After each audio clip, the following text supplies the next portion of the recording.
Good morning, everyone. It's a Friday. It's a little overcast in Jacksonville Beach, Florida.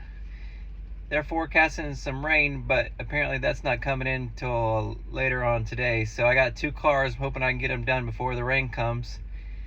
Today I want to talk about investing in yourself. A lot of people want to grow their detailing business and they want to make a lot of money, but they don't want to invest in themselves, and they don't do the things they need to do because they're afraid.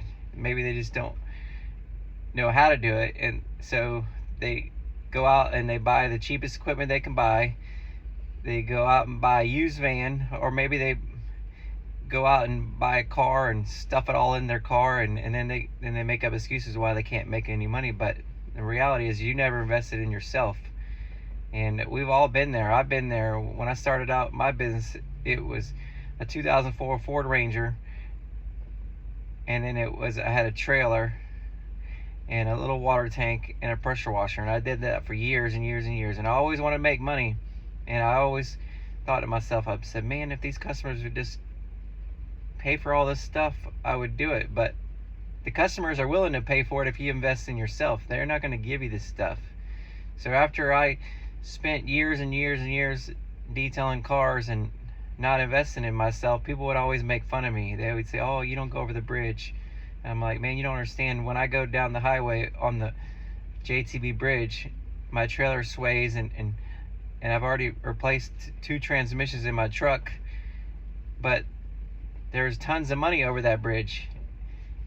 So one day I decided I'm going to start investing in myself. So the first thing I did was I looked at my credit. I've been in business since 2004, and 2007, 2008, the economy crashed.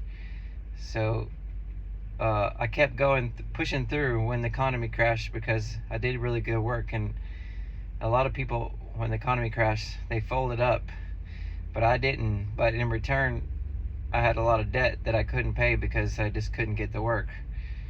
So instead of making up excuses and why I couldn't do things, after a while I just started investing in myself. And the first thing I did was I went to the bank and I talked to the lady, and I said, look, my credit's really bad. I want to get a truck loan and I want to improve my credit. I didn't want to go to a car loan and get 20% interest. That's not what I wanted to do.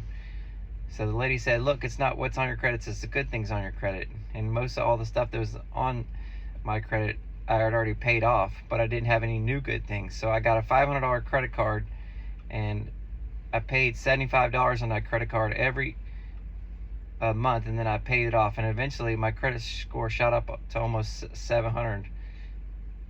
So then I went and got a 2016 Nissan NV200, and my van payment was $300 a month, and the interest rate was 3%.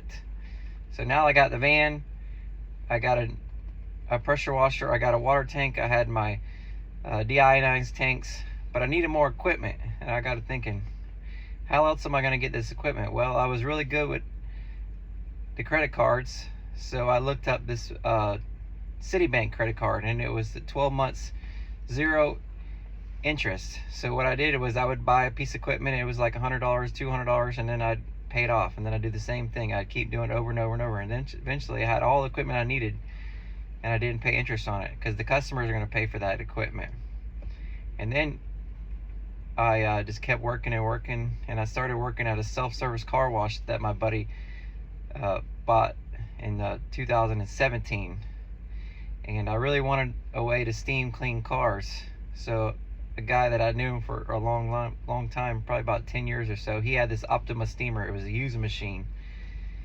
And I bought the equipment, I put that on my credit card, and it was a lot of money on my credit card, but I didn't worry about the payments. I just kept paying on it and paying on it and paying on it, and eventually it was paid off, but it was used.